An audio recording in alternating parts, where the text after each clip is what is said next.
गर्मी अपने चरम पर थी।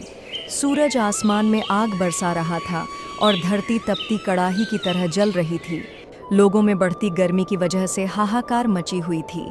गर्मी इतनी ज्यादा थी कि गांव के तालाब, नदियां और कुएं सूख रहे थे। खेतों में फसल सूख गई थी और जमीन में दरारें पड़ गई थीं और लोगों के चेहरे चिंता की लकीरों से भर गए थे। गांव के किसान रामलाल के लिए यह मौसम किसी अभिशाप से कम नहीं था। उसके परिवार को खाने पीने का सामान जुटाने के लिए भी काफ़ी मेहनत मशक्कत करनी पड़ती थी। उसकी सारी फसल सूख चुकी थी और मवेशी भी प्यास से बेहाल थे। वह दिन रात भगवान से बारिश की प्रार्थना करता, लेकिन आसमान में एक भी बादल नहीं दिखता। इस बार तो सारी फसल इस जलती धूप में सड़ चुकी है। हे भगवान, अगर बारिश बरस जाए तो सभी को राहत मिल जाए। गर्मी के चलते गांव के कुछ मेहनती लोग भी आपस में बातें करते रहते। अरे भाई, इस बार तो गर्मी कहर की पड़ रही है, ना बादल बरस रहे हैं। मेरी तो एक भैंस भी गर्मी के चलते मर गई। ये तो बहुत दुख की बात है। जो थोड़ा बहुत पानी तालाब में था वो भी सूख चुका है।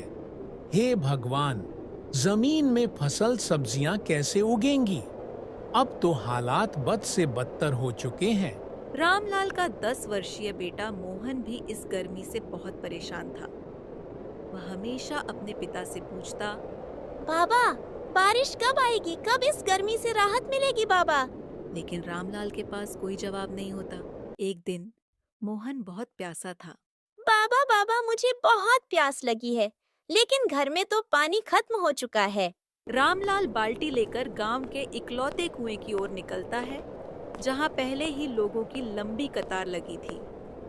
कुएं में पानी बहुत कम बचा था और हर कोई अपने हिस्से का पानी लेने के लिए जूझ रहा था। रामलाल जैसे तैसे थोड़ा पानी भरकर घर की ओर लौट ही रहा था कि रास्ते में उसने देखा कि एक साधु पेड़ के नीचे बैठे थे। उन्होंने रामलाल से बोला, अरे बेटा, थोड़ा पानी पिला दो, बहुत जोरों से प्यास लगी है। रामलाल ने साधु बाबा की तरफ दया से देखा और अपनी बाल्टी से कुछ घूंट पानी उस साधु बाबा को पिलाया। इस तपती गर्मी में ठंडा कुएं का पानी पीकर बाबा उसे आशीर्वाद देते हुए बोले, बेटा, तुम्हारा भला हो जो तुमने इस प्यासे साधु को पानी पिलाया। घर पहुंचकर रामलाल ने मोहन को पानी पीने के लिए दिया, लेकिन तभी एक चमत्कार हुआ। आसमान में अचानक काले बादल घिर आए और तेज बारिश शुरू हो गई।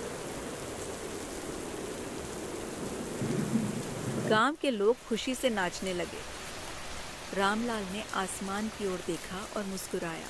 शायद उस बाबा की दया और आशीर्वाद ने प्रकृति को भी पिघला दिया। गर्मी का अभिशाप आखिरकार समाप्त हो चुका है। अब गांव की सारी बंजर जमीन हरी भरी हो जाएगी। इतनी घनघोर बारिश होने से सारे खेत हरे भरे हो गए और लोग फिर से अपना जीवन खुशी खुशी व्यतीत करने लगे।